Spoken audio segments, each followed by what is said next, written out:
Hello mga kasudlay, for today's video tayo ay nag-harvest ng ating mga kasaba dahil meron tayong mga order at sabay-sabay ko itong dineliver kaya sabay-sabay ko rin siyang hinarvest.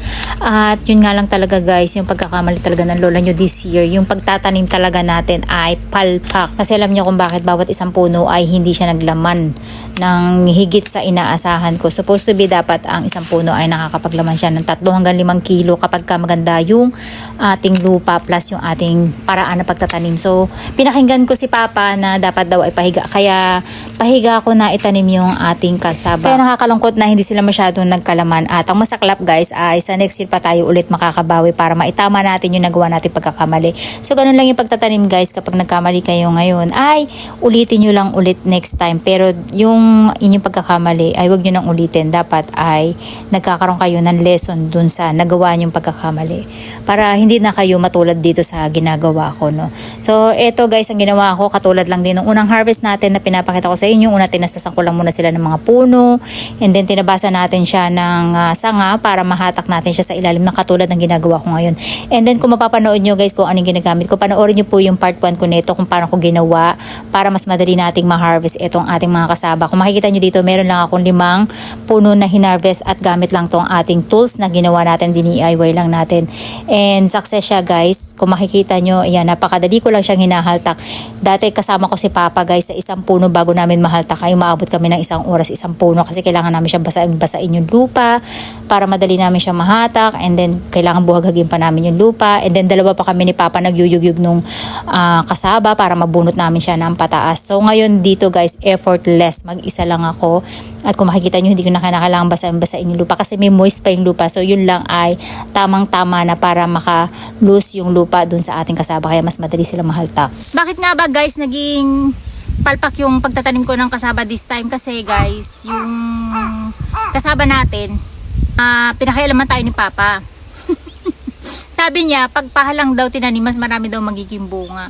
So actually, nung first time kong nagtanim ng kasaba, success kagad siya guys. Kasi talagang punong-puno kagad siya. Sa isang tangkay ng kasaba, ito papakita ko sa inyo yung example. So sa isang tangkay ng kasaba, halimbawa ito yung tangkay ng kasaba. Pag tinusok niyo yan sa lupa guys, yung ilalim niya, yung pinagputulan, di ba cut yun? So dun lalabas lahat ng ugat na magiging kasaba. And then, yung sumunod na taon, ganoon din, naging success din tayo sa na-harvest natin. Kasaba lahat ay naging success kahit nung first time lang natin. Nagkalaman sila kahit na 5 buwan lang sila inabot. Kasi ang pagtatanim ko sa kanila guys, ganito lang. Naka-straight lang silang ganyan. As in, tinusok ko lang siya sa lupa. Kasi yung pinagputulan nito, di ba meron siyang parang open area dito sa ilalim. So doon lahat lalabas nung ugat na siyang magiging kasaba. At ang tubo talaga ng kasaba is lapad, hindi siya patusok. So ganun ang magiging bunga nila kasi yung open area na yun ay dapat ma-sealed yun. So dapat pag ganun ang mga magiging bunga niya. So ang ginawa ko this time guys ay sinuggest ni Papa na as is ko siyang itanim, pahalang. Kasi nung pinunla ko siya this year ay hindi patusok. Kundi binaon ko sila sa lupa ng as is. Etong buong area na to ay binaon ko sa lupa. Etong pinaputulan na to, wala to yung hawakan ko na to, wag niyo intindihin niya. So ito yung binaong ko ng direct sa lupa na punlaan ko kasi sabi ni Papa, ito yung napanood niya na pagpa-farming ng kasaba na maganda daw at maraming bunga. Lesson learned to sa akin guys, yung tinuturo ko sa inyo. And then dahil nandito yung open area, supposed to be ang mga bunga dapat ay paganon, palabas dun sa open area, di ba? Hindi patusok. So dahil andito yung open area, nandun yung tusok ng bunga, yung laman, nakatusok na maigi sa ilalim kaya medyo mahirap siyang bunutin. Pero kung pag ganito natin siya tinanim ay pag ganun ang magiging mga bunga niya.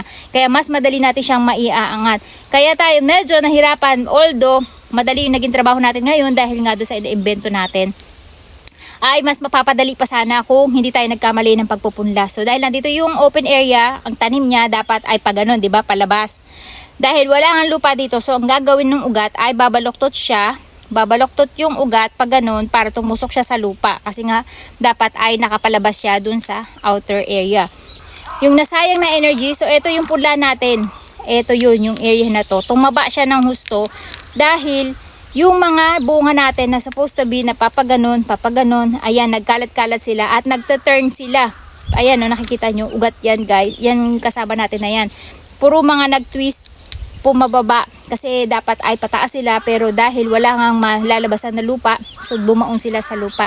And then ganun din sa side guys, pababa lahat sila, palalim yung mga kasaba natin. So mali talaga yung pagtatanim natin.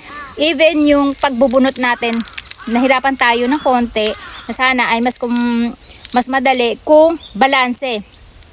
Kung ito lang tinanim natin, wala tong area na to, pag ganun yung kalat ng ating laman, madali natin sila mahuhugot kasi balanse. Since wala dito masyadong nakaganon guys, ay pag ganun natin siya nabubunot, kaya tayo nabalian. Pero kung lahat sila ay balanse na nakakalat na ganun, ay hindi tayo nabalian. So lesson learned guys, wag makinig sa sabi-sabi Kung ano yung perfect na nakagisnan nyo na at na perfect nyo na, yun na kayo, mag-stick na kayo. Actually, mahilig naman ako talaga sa mga trial Kaya lang talagang nag-perfect na kasi ako doon. So, ang mali ko lang ay sinunod ko yung asawa ko, nilahat ko. Sana ay hindi ko pala siya nilahat. Nag-decide lang ako, halimbawa nung itong sambla ko, puro ganun. Tapos yung ganitong kabila ay in-stick ko sa straight lang. So, hindi na tayo nag-expect na magiging maganda yung ating mga harvest for today's video.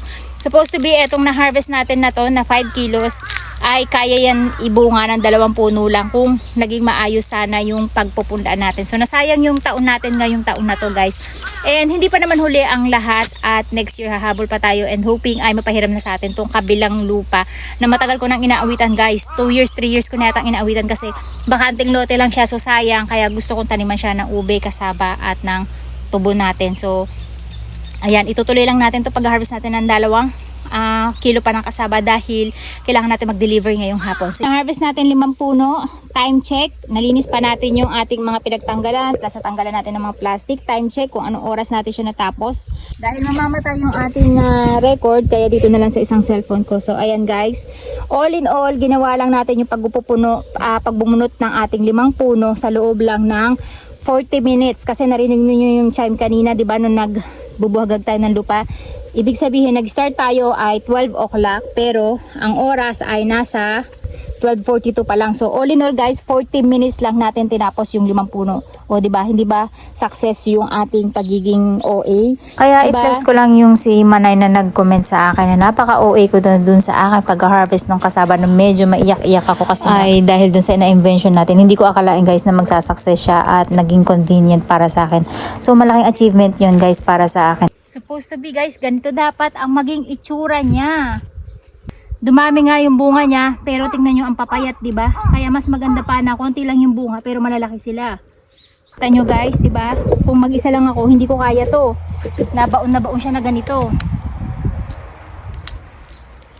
So ayan. So ayan guys, all in all, 8 puno yung na-harvest natin. At siguro kung titimbagin natin yan ay nasa 7 kilo yung pambenta natin, pero all in all ay nasa siguro mga 10 kilo or more on pa yung kanilang timbang kasama yung mga maliliit.